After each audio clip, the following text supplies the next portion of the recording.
ఆయనను గూర్చినటువంటి సందేశము, సత్యము అందరికీ కూడా అందుబాటులోకి తీసుకొని రావటానికి అన్ని మతాలలోనూ ఏదో ఒక విధంగా ఆయనను గూర్చిన సమాచారాన్ని పంపిణీ చేశాడు. దేవుడు అన్యాయస్తుడు కాడు. దేవుడు క్రైస్తవులకే దేవుడు కాదు. కొంతమంది స్వాతిశయ పూర్ణులైన క్రైస్తవ సోదరులు అంటున్నారు, నిజమైన దేవుడు మనకే దొరికాడు, ఇక మిగిలిన మత గ్రంథాలలో ఆయనను గూర్చిన సంగతి ఏం ఉండదని మాట్లాడుతున్నారు. ఏమండి, వేదాలలో యేసు అనే నామము లేదు, కానీ బైబిల్ గ్రంథములో యేసు చేసినటువంటి కార్యాలను జరిగించిన ఒక వ్యక్తి కనపడుతున్నాడు.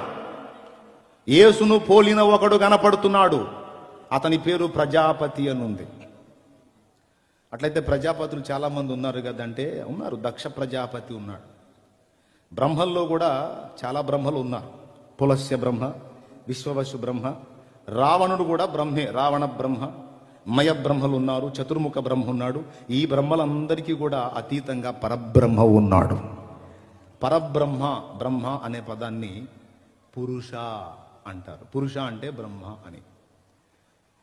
ఈ బ్రహ్మ చతుర్ముఖ బ్రహ్మ కాదండి, వేరే ఈయన పరబ్రహ్మ, అందరికీ టాప్లో ఉన్నవాడు. ఎలాంటివాడంటే దేవతలను, దేవదూతలను, మానవులను అందరినీ సృష్టించిన అస్సలు కథానాయకుడు ఈయన.